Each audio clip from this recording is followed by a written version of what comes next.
Bien, bonjour à tous. Merci de nous rejoindre.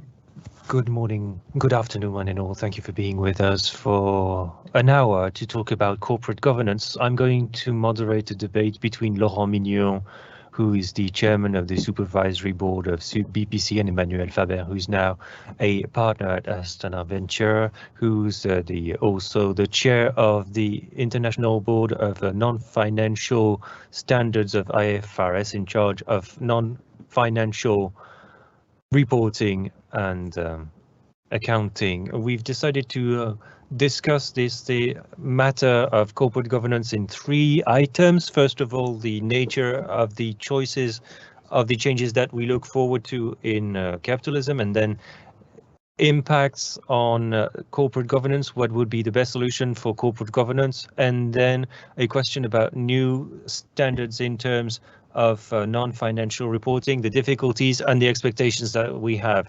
So each time I'll give a very brief introduction, and then I'll give the floor to Laurent and Emmanuel. Of course, now you all know that there is strong criticism of capitalism, which is sometimes a bit stereotypical, but if you oversimplify, that means that contemporary capitalism only cares about corporate valuation for shareholders and not taking an interest in the climate or social labor relations or territories or asset inequalities, and not taking a look at all the stakeholders of companies. The reality is more complex, but I would like to know the opinion of each of our guests about future changes in capitalism and the criticism of capitalism and what is maybe a dead end for capitalism. Since it's a topic for Emmanuel, maybe I'll start with him, addressing him this question about the current state of capitalism in 2022. Well, good morning, good afternoon. Thank you, Patrick. Thank you, Laurent, for welcoming me. Well, I'll keep it short. It could be very lengthy, but I think I'm a strong defender of the market economy. But I think that now, and Patrick, that will very quickly segue into your third question, but you don't look at everything that matters, and we don't count what matters. Our accounting system, and so the financial system, has been built since the 1930s. At the moment when everything seemed to converge and be linear, there was value creation for shareholders, there was growth in gross national product, growth in purchasing power and jobs, and the middle class would feed democratic power. So for a very long time, people thought that democracy and the market economy went hand in hand. However, well, the market economy could prosper in less democratic areas, but it could prosper in democracies. And since 2008, we've seen that, at least in Europe particularly, but it's true in many OECD countries, there's been a mechanism where there's a sort of divorce between the creation of value for shareholders and financial wealth, and this divorce between that and citizens. And so it seems that meritocracy no longer really works. Inequality is rising in all OECD countries. It's rising again, even in France, with a strong redistribution system. But it's much more visible than before, also because inequality is a matter of social norm. What is acceptable at some point may no longer be, and so inequality is not just economic inequality. And I'll conclude with that. There's, of course, the climate issue, and none of our parents had any notion of that, I think. Yet it has gradually imposed itself. It's now imposed itself as being self-evident, and knowing the risks that climate change means for the system, when the biggest insurers on the planet say that a world at +4 degrees cannot be insured. We need to rethink the way we work. If you look at the place of insurance in our world, and when the ECB uses climate change in its mandate for its monetary policy, well, that means a lot. Now we need to rethink the way we outline the strategies of capitalism and the market economy in order to address this imperative for new cohesion around our model in the social and cultural sense of the term, and we need to include the emergency in looking at the need for a climate transition, which is a real risk. It's not just a risk for the next 10 years.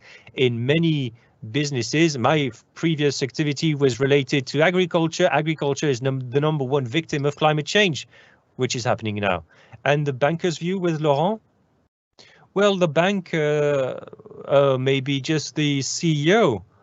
I think it's the same thing.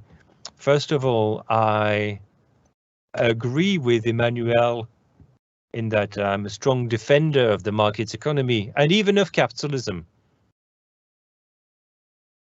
Very often, capitalism, or recently capitalism,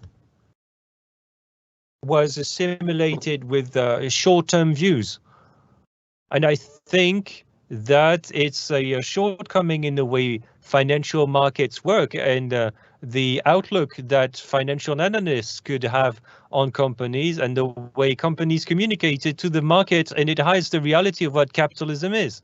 Capitalism is also private equity funds investing for the long term. So capitalism is not synonymous with short-sightedness. It's probably a likely deviance in the way financial markets look at companies, and it may have generated deviant behaviors from companies that could only focus on short-term matters. And then there's another debate, the inclusion in companies' goals of something else than profit, i.e. the impact on the rest of their environment. A company is not in a vacuum. It does not create value in a vacuum. Its aim is to create value and make sure that this value creation is sustainable, and so it does that to serve long-term customers or to serve long-term employees, because if you want engaged employees, you need a policy that allows for it. That's the difference between the long-term and the short-term, but I think that no company used to think about that until recently. My impact as a company on the rest of the environment, be it social or climate related, is my impact big?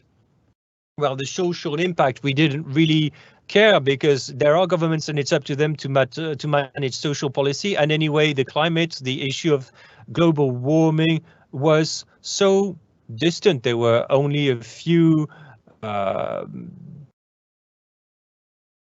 odd people who wondered about it, but it was limited to a very few people. And if you want to look at the long term, if we do nothing and we only leave the management of social tensions to governments, so tensions that can be generated by inappropriate behaviors by companies, it's not just governments that are going to have to manage that. There may be regulations. So the environment in which we operate, the democratic system in which we operate may be jeopardized. So as a company, we need to care about all that. Inclusion may be something that we need to take a look at, because we can't just leave that to governments, and there's a risk for the environment in which we work. So if democracy and society disappears, my job, my company may be under threat, so I need to take a look at that. And then the climate is a very threat to the job that we do. So we need to look at our impact on the environment. These are new concerns, but I think that they are not contradictory and at odds with capitalism. People used to think that capitalism was immutable, society was immutable in the way it's organized, and the climate situation was immutable. But that's a mistake that very often people make in physics. You have a moving space, but you think that all the rest is set, but in fact it's not the case. Let's stick to that for a second. Are corporate changes going to happen spontaneously by companies because the board of directors and general management of the company has become aware that they need to change and include other goals, but include externalities under capitalism? Or is it because of price signals, the price of CO2 is going to force behavior changes? Or is that going to be the fact of regulations or accounting standards about the calculation of equity to include risk? So that's the first question. Can capitalism adapt and understand that there's a problem, or should you need an outside force to force an adaptation?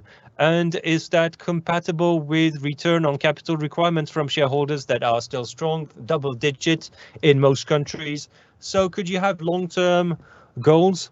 Laurent said, well, you said that there's no structural short-sightedness in capitalism, but if you only look at return on equity, and if you discount for very long periods for projects,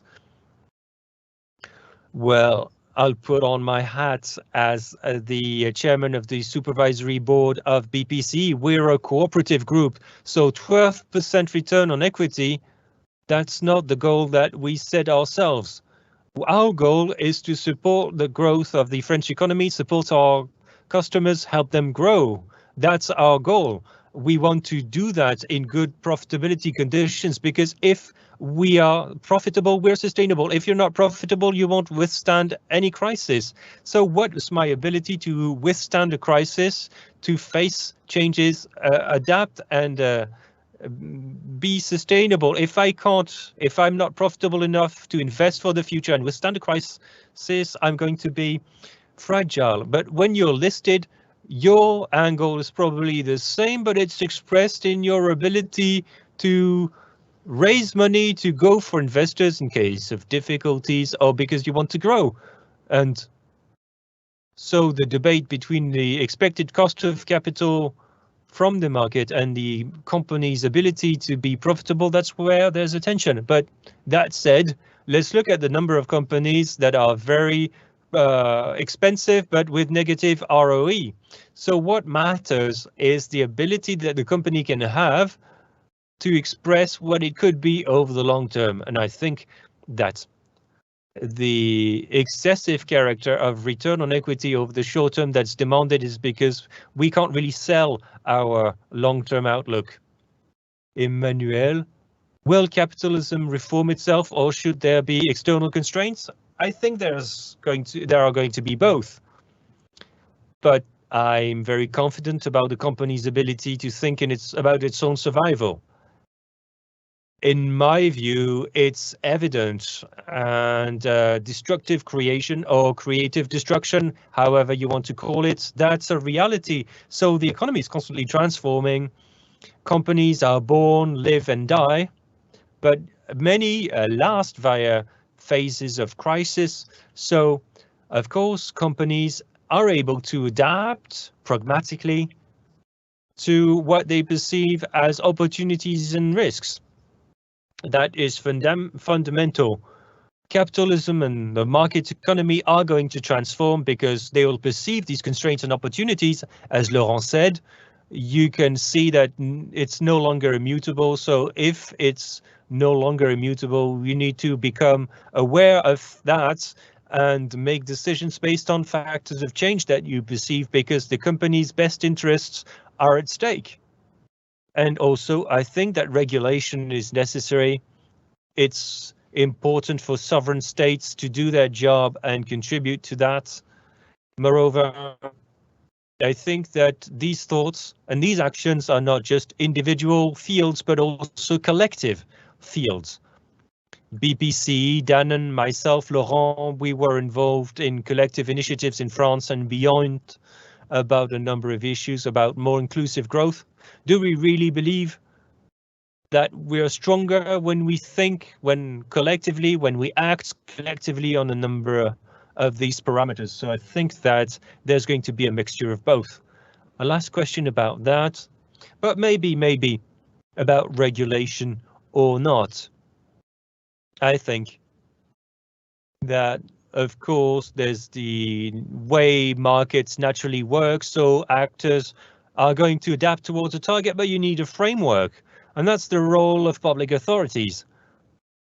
Widely, and when you're talking about climate change, it's not a national issue, it's a global issue, and it's even more crucial for there to be frameworks that allow for market agents to converge towards something. But without a framework, well, it's all about trusting that everyone will do the right thing and it's going to organize itself. But I think we need a framework. So the energy transition, the decarbonization of the global economy can only happen if there's a framework that sets by public authorities overall, globally.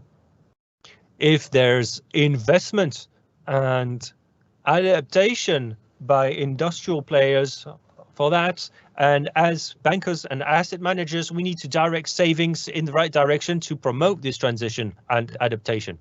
I'll only add one thing. Couldn't that create a big difference between European and US capitalism? Because US capitalism,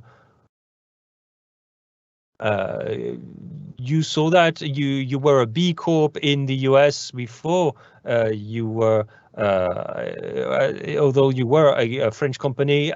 Do you think that US capitalism is going to adapt at the same speed? Well, for companies, I think that the large companies, the more international they are, although they are legally based in the US, the more I think they're going to move towards the direction we talked about. Regarding regulation and role of politicians, I think that the situation is going to be very different, but that puts even more onus on collective leadership by large companies and big investors in the US to lead the transition. If you'll allow me, just one thing that I'll take up from what Laurent said about the need for a framework. Beyond that, within this framework, there is something that's even more important, because this transition is going to be very expensive. It's going to be inflationary. I think that it's clear. It's politically very complicated to say that, but it's a reality. You can see that everywhere. And the litmus test with this complicated exit to the pandemic, but you can see that in France, to mention something that I know fairly well, people's budgets, it's about 400 euros a month for food. We know that in order to have regenerative agriculture to lead and to put carbon in the soil instead of having it in the air, you'll probably need to spend 5 to 10% more on food. Is that a choice that everyone can make? In France, probably no, but inflation will be there. And now we'll need to use technology, innovation via R&D, so CapEx, so amortization. So it's going to be inflationary, it's going to be expensive. So that's what Laurent said earlier.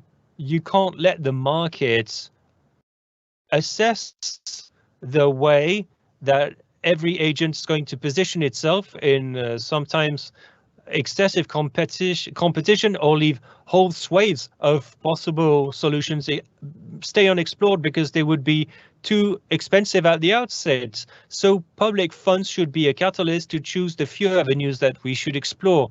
This is no longer a world where you have both time and money to think that you can let the market free to decide where it selects opportunities. This is a framework. There's a framework that should regulate the transition, as Laurent said, but within what he said, there's also the fact that you should drive investment choices via incentive policies that should be precise enough and also chosen by sovereign countries. Maybe one last thing about that. There are a lot of such investments. There are converging estimates about the energy transition, saying that it's 4 percentage points of GDP worth of investment over 30 years. On top of that, and a lot of these investments have no financial profitability. If you switch from oil to hydrogen to power blast furnaces, it's not extra profit. That's why you need regulation and profit. If you ban non-green steel, you'll have to switch because you can't sell. If you ban petrol cars, you'll have to do it because you can't sell petrol cars anymore. That's why we need a framework. You need guidelines to say this you can do, this you can no longer do. This is an energy for the future or not. And I agree, you've been saying that for years. I agree with Emmanuel. Inflation, as we can see it emerge now, is partly structural because you're going to see that a lot of industrial processes, a lot of even aspects of daily life will have an increase in prices, because for 50 years we lived with energy and ways of doing things that were amortized and optimized. We've worked on how to build cars, build steel, do intensive agriculture and all that. So these are so many processes that will be overhauled. So de facto, you'll have an inflationary phenomenon related to this revolution. It's going to be a real revolution, this decarbonization of the economy. Well, yeah, it remains to be seen. We all three, the three of us agree. But it's not really inflation, Laurent. It's rather a relative price adjustment. That's an economist distinction. Well, I'm not enough of an economist to debate that with you. But it's important for you, because central banks don't respond to relative price adjustments. You change your energy technologies, energy becomes more expensive. It's just an upward adjustment of relative prices. Well, we can have a debate with that, but it will have an impact on people's purchasing power.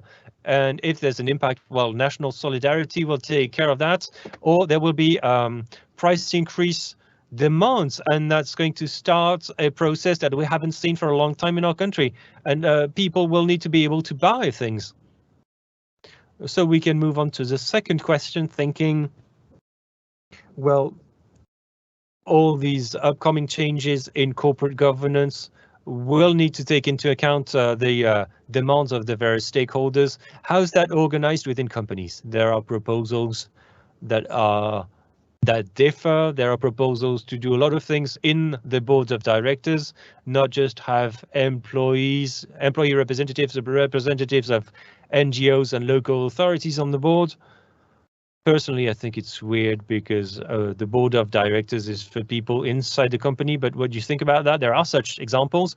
There's the role of the Economic and Social Board, the former Works Council. Does it play its role as a consultation between managers and trade unions? Then there's the choice to establish a purpose for companies. That's a choice you made at Danone, a B Corp and a purpose company. Oversight of all that, how's that work? Having a purpose, does that really change things within the company and its governance? Or maybe you need another body that will be on top of the board and the Works Council, that will be a sort of consultation body with stakeholders, with consumers and clients, suppliers, local authorities, territories, a sort of consultation that wouldn't make any decisions, but that would consult with the management and other stakeholders.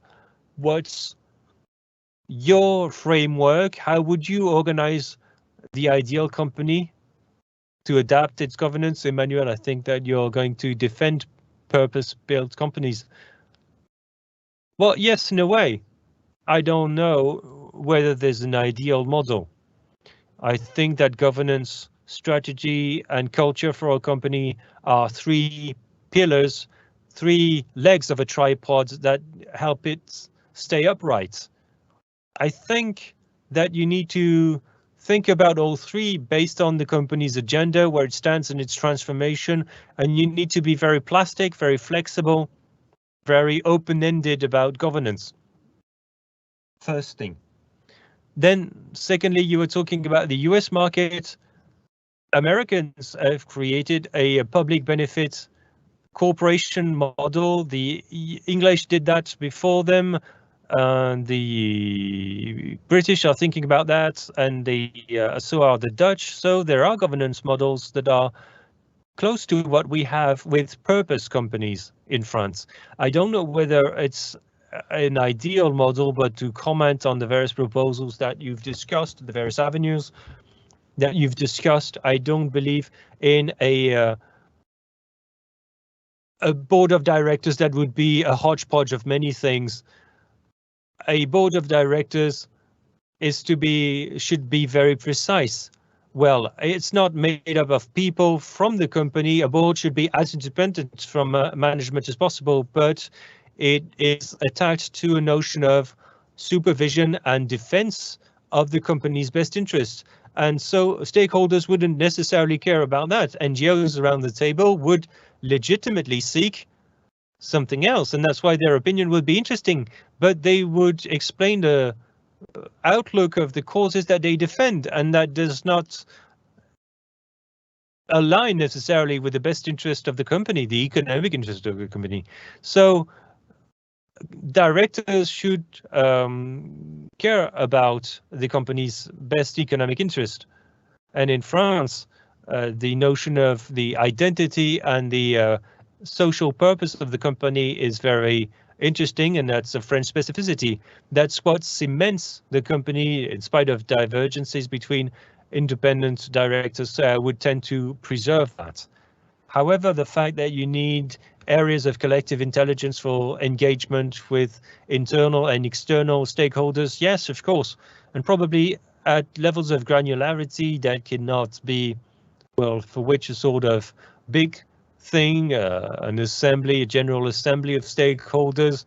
I think that it's rather for show than a real thing. If you've got a factory in a given territory, of course, around you, you need to have a network of stakeholders and consultations about any number of issues related to the way the factory works. And it's true worldwide. So a company that is attuned to its stakeholders and what's relevant on a territory is fundamental. About purpose companies, entreprises à mission, those companies are controlled by the purpose committee that does not report to the board. It's appointed by the board, but it reports directly to the AGM, to the shareholders meeting. And so you're not, these aren't just NGO type people with their strictly personal interest. They have a responsibility to report to shareholders, and their responsibility is to make sure that the company is consistent in its strategy and its execution with what is in the Articles of Association as a purpose. So that's the right scheme. If I may suggest one improvement, and I already did that in the way we tackle these things in France, now the purpose committee is not regularly, systematically approached by the board on issues that have to do with the company strategy, especially around aspects related to its purpose. So I think that the #1 forum for consultation with stakeholders for a purpose company should be the purpose board. So it should be part of the way the board of directors regularly works. So Laurent, a purpose company, is that the right organization? Well, I don't think that there's a right way to organize a company, a purpose company. That could be the right thing for one company and not for another. So you shouldn't find a one-size-fits-all answer. Yet there's one thing that is very important. I think that a company will only succeed if it's got good governance, and the companies that have bad governance are companies that have difficulties. So having good governance just for show, that doesn't work. The mission of everyone should be clear. A board of directors or supervisory board is here to set the strategy with the long-term vision, to make sure that it's a long-term rationale rather than a short-term rationale, making sure that stakeholders are included, but it's not by putting stakeholders around the table that you do that. You need to make sure that you have consulted others for their opinions. It's not a form of an area where there's a fight between stakeholders with differing opinions. Otherwise, it doesn't work. There are no decisions, so you end up in a situation that's delicate. We, and I'll take our example, we are a cooperative group, and I think it's interesting. It's a corporate organization that is very modern, fully adequate for this changing world, because we're a bank, we're a company, but that belongs to its customers. We're very decentralized. We're very close to the territories where we have an impact.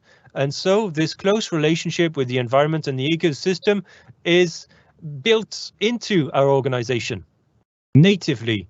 And so the supervisory board of a group like ours is the reflection of shareholders by definition, because we represent all the savings banks within BPCE. So we're a cooperative structure that was created over 200 years ago for Caisse d'Épargne, over 100 years ago for Banque Populaire. Yeah, I don't need to be a purpose company because I'm a cooperative group, because by definition I was created by my customers, for my customers, to serve them. So I think it's very, very positive. But you could take another example. In capitalism, family capitalism is very interesting because you can see that the long-term rationale is built in natively. And so it's not capitalism that's the issue, it's short-sightedness. And so corporate organizations very often had the eye on too short deadlines, probably because they were driven to it by financial markets with a number of excesses, but you can feel that it's evolving. And so long-term logics are becoming included by investors because of ESG goals, but they think that value creation is really what will make a company last. Très important qui se crée partout.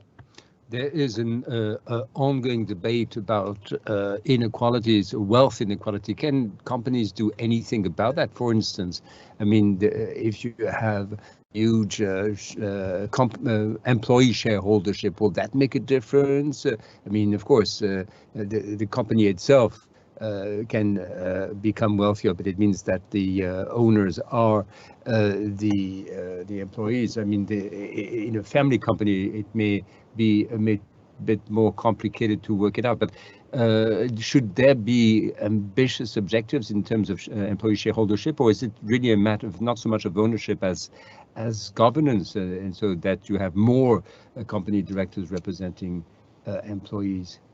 Laurent. Well, I mean, employee shareholdership in a cooperative company is a bit of a misnomer. No, is there a contradiction? No, not at all. No. I'm all in favor of my employees becoming shareholders and be, as it were, full stakeholders in the company. It's not the same thing as being involved in a company whose value will increase over time. And I mean, there are many companies that have made it possible for their employees to acquire shares, and there's a strong corporate culture involving shareholdership amongst employees. And by the way, that's not that easy because, of course, a share of a company can create value over time, but it can go up and down. And when it goes down, of course, that might create labor tensions in labor relations. In any case, here we have a system of profit sharing, and that works pretty well. Shareholdership in itself maybe works over the long run. However, that is not to be confused with governance. But having said that, of course, if you represent the shareholding employees on the board, you have a double hat, as it were. You represent shareholders as well as employees, and in a way, it's an interesting way to see if these interests can converge. But that may not be the only answers. And you have companies that have a long-standing tradition of employee shareholdership. Mostly in the construction industry, but there are other companies that have been doing this with structure, have always ensured that their own employees should own significant shares. I mean, Saint-Gobain is vaguely related, well, it's also somewhat to do with the construction, but there are many other companies as well. In any case, in the long run, that makes it possible for interests to converge, that is, those of the employees and those of the company. Yes. But how can the employees take advantage of the sort of the growth in value of a company? Well, there's no single answer to this. And when you run a company, even at board level, you have to see what is the most relevant for the company in terms of governance, in terms of that has to be consistent with the corporate culture. What I found interesting in all this issue is if you're trying to create a sense of belonging worldwide in a big company where you have more Indonesian, Russians and Chinese than French, say, for instance, here in France, well, what does matter is that over and beyond the labor relations or managerial relations, the concept is you have a company, a single company, represented by its capital, and you can have a share in that company. And so there's a program called One Person, One Vote, One Share, and each of the 100,000 employees of Danone became Danone shareholders. And I was asked this on TV recently, the ideas of a shared dividend that's been floated here in France. And that's been talked about here in France, but we've actually done it. And so initially it was a free share given to each employee, and then people could buy, and then it was topped up by the company. And then there was the matter of that extra dividend, which is supposed to be 40 times the usual dividend. It's like a bonus, really. But it shines the light on this concept on dividend rather than on the share price, because of course, well, the dividend has never come down. So except on the year of the COVID, but we have reason to believe that at least in this industry, the share price could go up and the dividend as well. In the construction industry, it may have ups and downs, but in any event, the idea is to have some shared long-term visibility, or the idea is value is shared with the shareholders, not through the share price, but through this arrangement. And I'm not saying that Danone has the only right answer. There may be other successful models, but where you have a sense of consistency here is that this was backed against this program called One Vote, where each employee is asked to give his or her opinion, and 90,000 out of the 100,000 every year take part in this to have their say on the company's objectives. Say the 2030 objectives. Are we going there fast enough? Have we set the right targets, etc.? And so this creates value in the medium and long term. By the way, value is not just economic; it's health, it's also environmental, etc. It's a very holistic approach. Okay, very good. And this move on to the third item: extra financial, non-financial reporting. Now, these are technical issues nonetheless. They really will make a difference in the future. Maybe we could say that right now there is what is known as the EU Green Taxonomy. How does environmental reporting fit in with this Green Taxonomy? And right now, it's something static. In other words, a company, it's a binary thing. A binary can be green, is either green or it's not. But how can make this more dynamic? I mean, instead of the remaining green and stuck with that label, can we have a dynamic, evolving green governance? And then of course ESG. Well, we get some idea of what sort of environmental accounting you could have. Can you have the same thing for labor accountability? I mean, there's of course gender parity in terms of wages, etc. But I mean, there may be some specifics to be included in social, labor accounting, as it were. But if you want to have criteria and indicators, and could you imagine something that would be standards that would be the same around the world, even though of course labor practices vary greatly from one country to the next. Laurent, maybe you could start off. What's your take on this? Well, you mentioned the EU Green Taxonomy. The concept is good. The idea is that there you have a number of criteria that apply across Europe. Of course, we'll have, I don't know how it would work worldwide, but at least in Europe, you have some common understanding of what makes sense, and there's been a lot of work to arrive at that.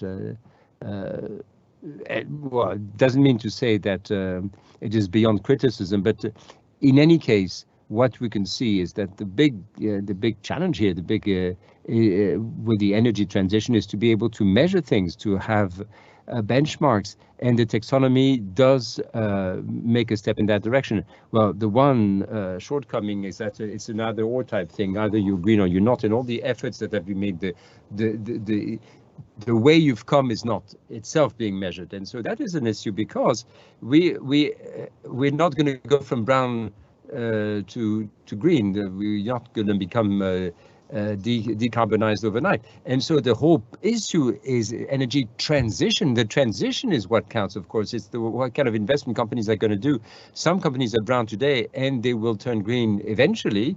But that in itself, the transition towards the green economy, is not being measured or considered by the taxonomy. And so, I mean, of course, in intellectual terms, that would be very satisfying. Of course, I can imagine it is difficult to implement in practical terms. But well, when it comes to disclosure, when you disclose a number of relevant data, well, then you do see how the data evolves over time, and that again might be a way of addressing this. Anyway, on the labor front and having a labor taxonomy, well, you could have that in Europe because in Europe the approach to labor relations is pretty consistent now.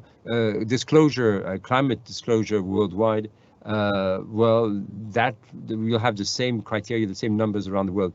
But regarding labor relations, there the approach varies greatly. The way this is approached varies considerably, and you cannot expect to have a unified approach.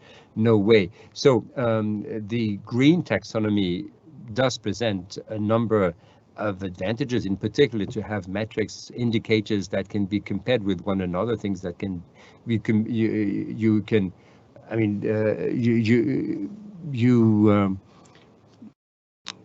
just like you have greenwashing and you can do you can address this. You want to avoid labor or social washing as well. In any event, a European labor or social taxonomy will never be the same as an American one or a Chinese one or an Indian one for that matter, because the approaches are so radically different.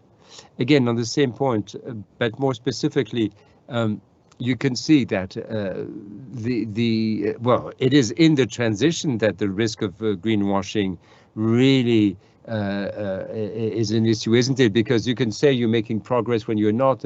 I mean, you could say that, say, a coal mine reducing gender inequalities, that would be, well, or you can have a coal mine issuing a green bond to purchase two electric buses or something.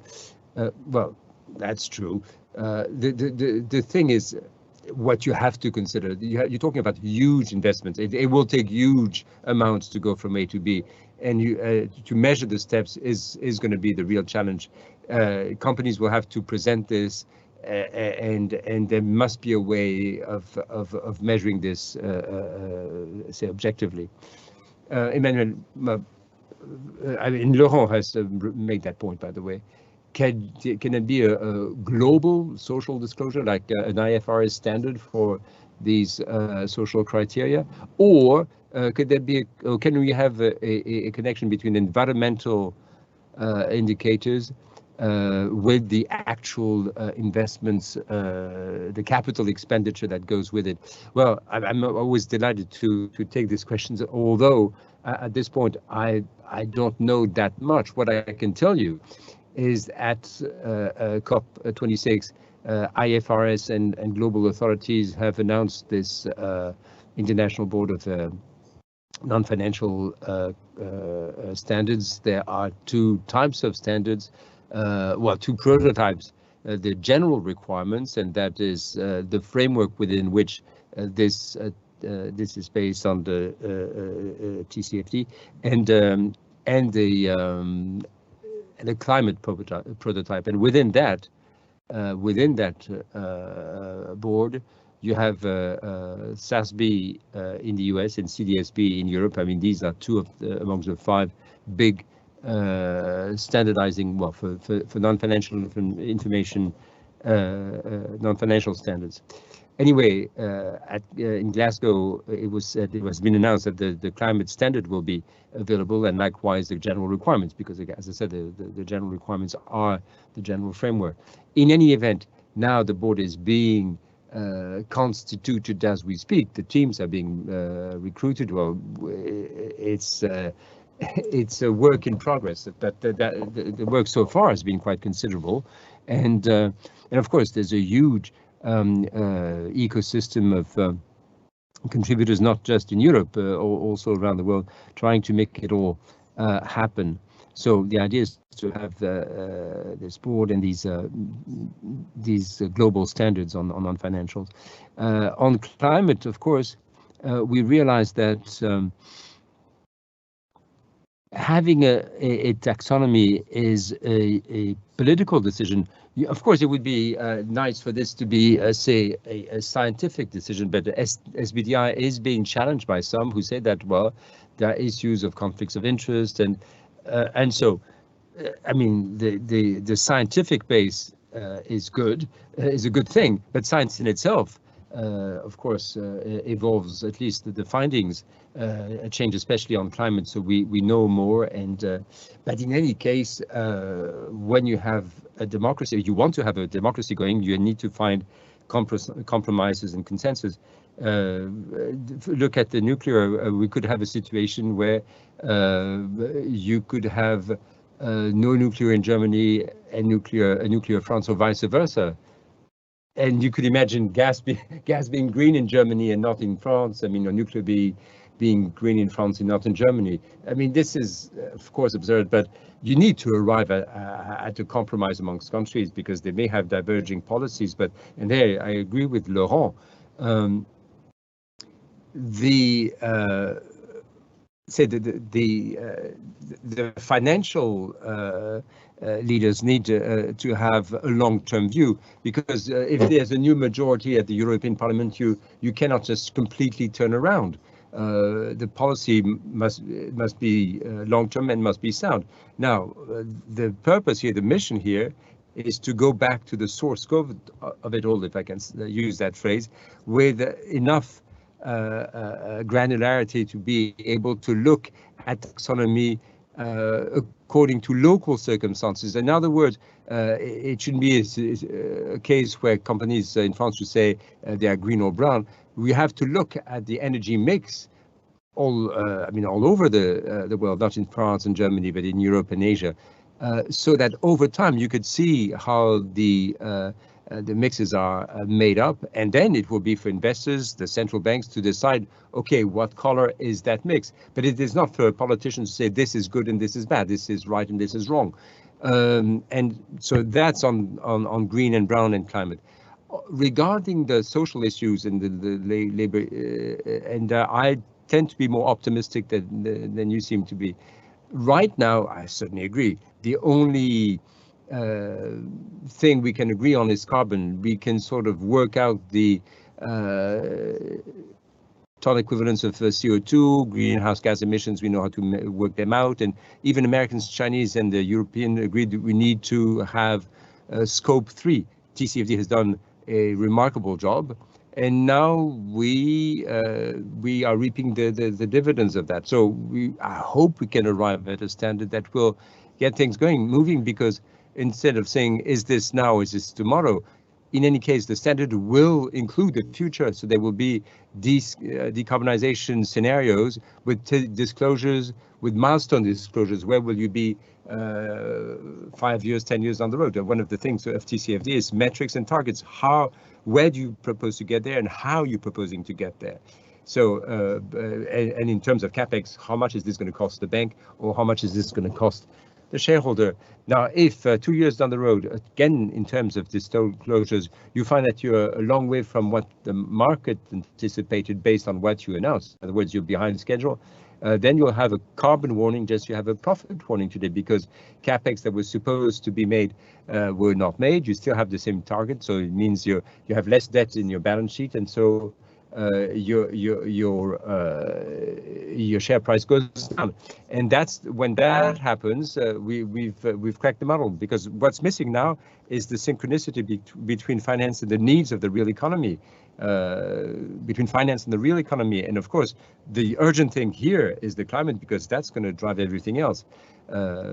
Now, on social standards, of course, US, China, Europe will never agree on what should be the priority. But my viewpoint is that whether you decide to have gender parity or diversity and inclusion in the Anglo-Saxon meaning of the phrase, or Gini ratio on wage distribution, or due diligence on human rights. I mean, we did this at Danone. In fact, we used the OECD protocol in the before IG. We done this. In other words, we need to have a protocol on due diligence, and that probably will be used across Europe, but probably not in a number of other countries. Having said that, if you are to use the protocol, let's all use the same. You don't have to do human rights due diligence or inclusion and diversity, but if we do, at least let's talk the same language, use the same alphabet, so we can use, at least use the same words, or because countries or jurisdictions decide to turn that into legislation, that's their sovereign right to do so. But you have IASB accounting standards that are the results of 40 years of accounting that came before. Here we are in a situation where we simply haven't got that much time, 5-10 years max, and so things have got to go faster than that. And over and beyond the regulator at the SEC, there's very little by way of regulation in this respect. This will all be down to market adoption and these coalitions of companies for the climate or climate action 100 plus. There you have large investors that are discussing what is known as the fair transition, and in the latest benchmark in Article 9, you have disclosure requirements on social impacts and how that is being addressed, how is that being anticipated, and how is that going to fit it in the energy transition. So what I'm saying, I don't think there will be a convergence on social issues, but you have 140 countries that are using IFRS standards, so that can go pretty fast on climate. But the idea again is go back to the same source code, making it an option for countries to use it or not. Yeah, well, I agree that climate is the urgent issue. I'm not saying that social isn't, but as there are differentiated treatment of social issues from one culture to another, from one country to another, this is a cultural, political matter, but climate is blind to cultures. It's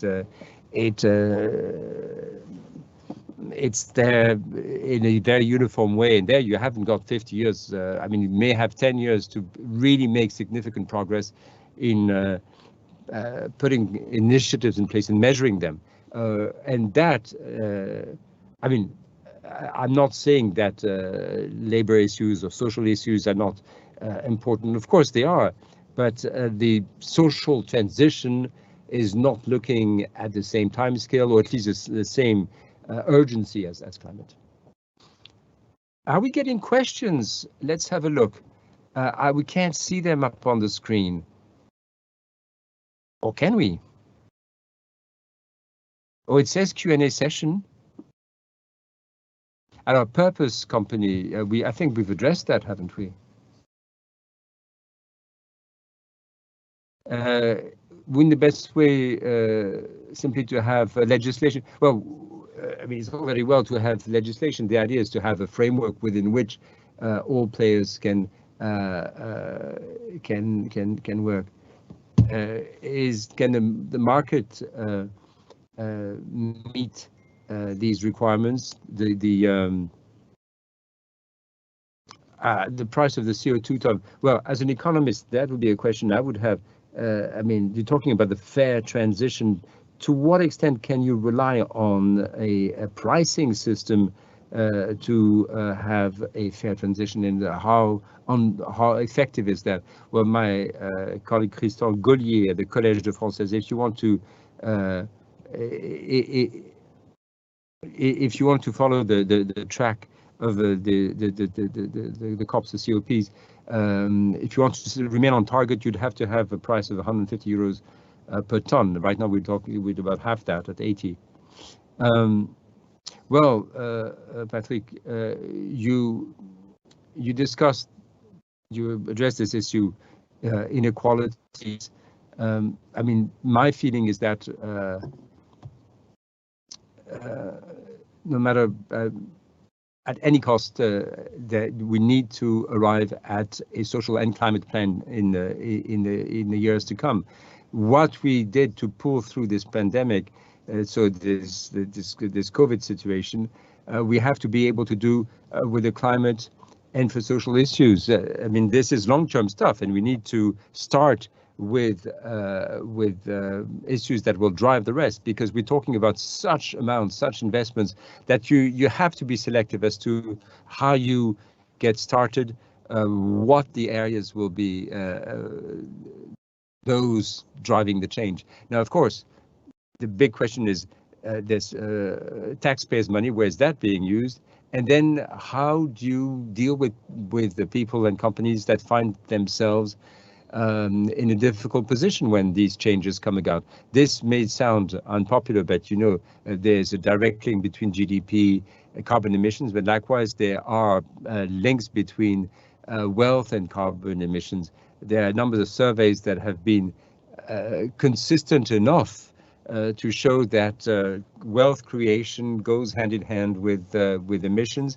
And now there is a question about this, isn't there? The latest survey from the World Inequalities Institute that dates back to November or December last year, 80 million people representing the 1% of wealthiest people in the world. These 80 million people emit more, in absolute terms, 50% more emissions than the 4.5 billion poor people around the world. I mean, in absolute numbers, imagine that. Or in France, they're 10 to 13 in terms of CO2 tons of CO2 per year and per person per capita. We want to have this, but if we look at the lower median, that is the lower half of the population, they only have 5 tons. And so you have rural dwellers who drive diesel cars, but even these people, without doing anything, their emissions is 5 tons a year per capita. So, of course, innovation will bring down emissions, and these people will be down to 3 tons without doing anything. Now, is it fair for these people, these people who don't pollute much at all, to make the same, ask them to make the same efforts as people who emit 100 tons a year? I don't think it's fair. And so the catalyst money that should come from taxpayers' money, or at least long-term investment, long-term capital expenditure, shouldn't just be on technological choices, but there should be some sort of social discriminant, because the poor people who don't emit much at all shouldn't be penalized by the system. We talked about sort of the feeling of revolt, but not discussing the price of the ton of carbon, but it's quite clear that we are not on an equal footing in terms of strength and weaknesses. You have to look at the stretch between people. Yes, and the 20th percent of people at the lowest scale of incomes will be spending 40% of their budget on purchasing power, purchasing energy. Well, there's inequality right there, but it's all to do with the type of economic activity. I mean, I get the point, but having said that, it's not that easy to address. I mean, the deep-rooted cause is the decarbonization of all tangible assets. It's only when you address that you can see, well, we can consume less. I mean, that's part of the solution, but that's not the only solution. At bottom, the structural issue is that those goods that are being consumed should themselves consume less in terms of carbon. Yeah, but plus the fact that the energy prices are going to go up. And that will be an issue for producers. Fair enough. I quite agree with that. So there's an inflationary aspect, and hence purchasing power issues, and so of course that I quite agree is on the table, and we will have to deal with it. And you can see that a fair transition is also a complicated issue that's going to require a lot of thinking. I'll come back to price, though. Around this transition, the transition should be global, but not everybody's going to go at the same speed. And if we want it to work, those that go faster shouldn't end up in difficult situations compared to other geographical areas that shouldn't go as fast. And we know that it's going to cost more. So a carbon tax at Europe's borders, to me, is a big challenge. And we can't be naive with this change. And so that's a matter of European sovereignty also, both going forward determinedly, but not end up in a competitiveness situation that's deteriorated compared to other agents that would wait before they do that. Maybe the last question, given how late it is, we've answered the others, isn't that going to be a very big burden in terms of accounting and reporting for small companies, SME, startups? Emmanuel, are they going to be facing a mountain of figures and spreadsheets? Well, we can't impose that on them. That's no discussion about that. It's also a matter of the very ambitious character of the program that's set at the European level, having 50,000 companies reporting in 2024 about their 2023 accounts, whether they are listed or not. But the directive published in April 2021 has an extraordinary level of ambition, but it raises that question as well. Regarding international standards, the approach that we're going to have is we'll have a very specific reasoning for small and medium-sized enterprises with a definition yet to be determined, but it's almost there. We're thinking about digital solutions, in fact, and with schemes that, of course, are going to be simplified and that are going to focus more specifically, of course, on the climate standard to begin with. So, yes, you'll need something specific, probably not something for everybody, but for the smallest companies impacted by 80-20 rules about emissions, and we would really like them to be there.